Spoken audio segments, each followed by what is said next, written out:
This is question 14a on your study guide. It wants you to draw a free body diagram and solve for the different magnitudes that it's asking for.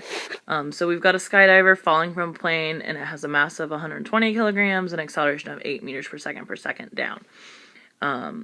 So for your free body diagram, you've got your box, you've got your force of gravity going down, and you've got your air resistance going up.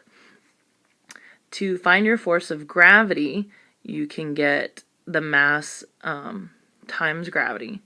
So that's going to be 120 kilograms times 9.8. And that is going to equal 1,176 newtons. So that's our force of gravity.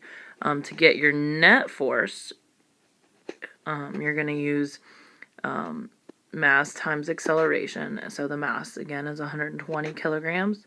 Your acceleration of the skydiver is 8 meters per second. So 8 meters per second squared.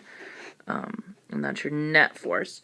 So when you multiply those two together, that is going to equal to 960 newtons.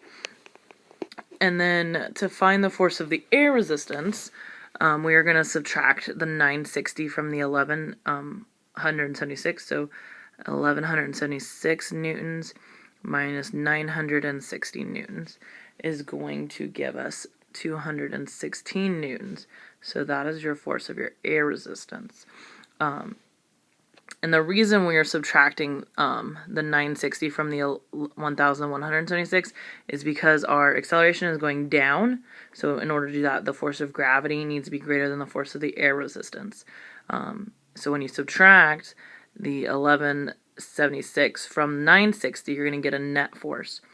I'm sorry, when you subtract 1176 minus 216, it's going to give you your net force of 960, and that's going to be down in the downward direction. So that is how you solve number 14a.